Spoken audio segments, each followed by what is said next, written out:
most of my background is in performing arts. That's what I went to university to study. And then for a short time I was working for some charities, for women's charities fleeing domestic abuse with mental health problems. But as you can imagine, it was very stressful. And so I was looking for something more calm. And we got married in Monchique in Portugal, and I just fell in love with the countryside, and I grew up in the countryside as well.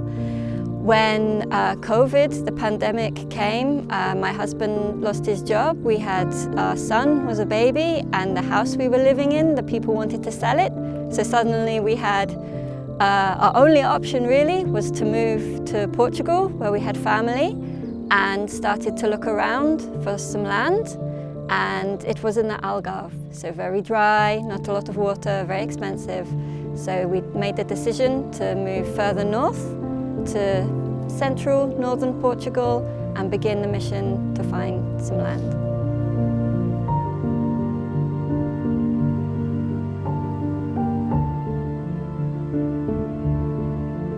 So we were hoping to buy some land, set up a farm, set up a homestead, to create something beautiful that our son could one day inherit and create a life here.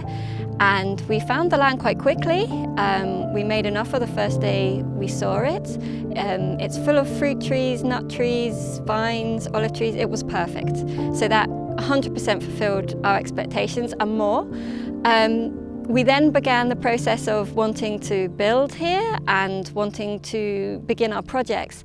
And we found that things take a lot longer in Portugal in terms of paperwork, bureaucracy, than we had originally anticipated. So we are still fulfilling our dream, and we're slowly ticking the boxes, but yeah, just taking a bit longer than we thought, but we will get there.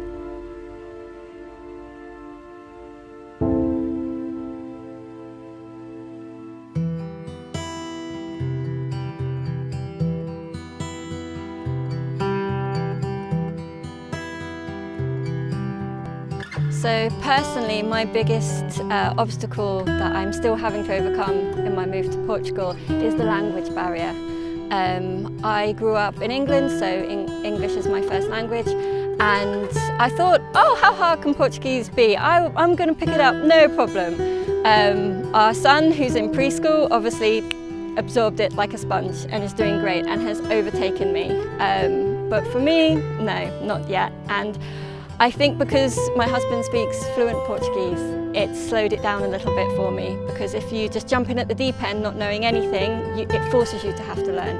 Whereas I'm a little bit more lazy, and with Google and YouTube and everything at your fingertips, it's so easy to get the information that I need to work on the land. I can learn all about the apple trees. I'm not speaking with anyone here, it can become quite insular and introverted. So yeah, the biggest struggle for me is the motivation to learn the language so I can overcome that obstacle. Yeah, I think it's just, I don't know why, such a barrier for me. I have a lot of hobbies as well, so finding the time as well is a bit tricky.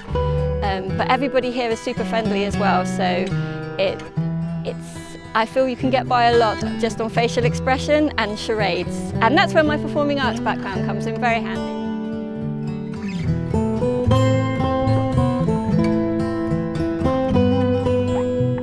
I think when I visit home, I noticed everyone back in England is very stressed. There seems to be a lot of fear, people living from paycheck to paycheck. You're on a bus or you're just in a shop down the street, you smile at someone, it seems to make their day worse. Here you can stop in the street, you can ask for directions, you can, even without the language, people are super friendly. Family, they've got a lot of family morals here. We've been really welcomed with our son here, and yeah, the biggest difference here, it feels calmer, easier, people are happier. I'm told it's because of the weather. And friendlier, yes, for sure. People will give you the benefit of the doubt, whereas it feels that back home in England, you kind of have to prove yourself. So yeah, for me personally, that's the biggest difference.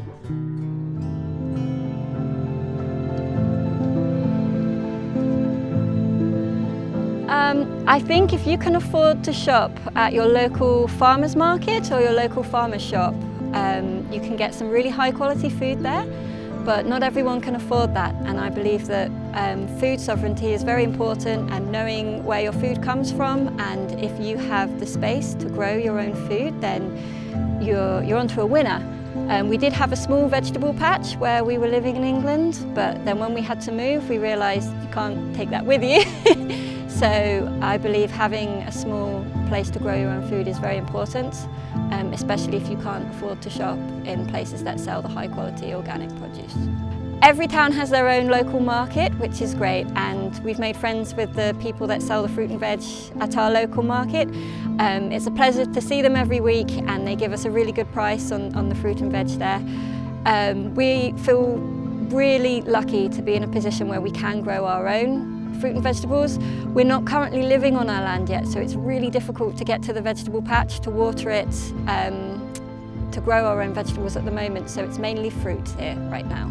But once we're living here, I'm really looking forward to being able to grow my own vegetables.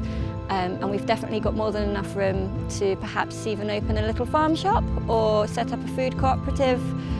Those kind of things are really important, so we'll see what happens. If you hear all the time that the Mediterranean diet is one of the healthiest in the world. I've grown up on fish, basically. I love seafood and salads, and yes, it's a bit ironic that our son's quite a fussy eater, but I'm pretty sure we'll get him into the same sort of things once he's a bit older. But yeah,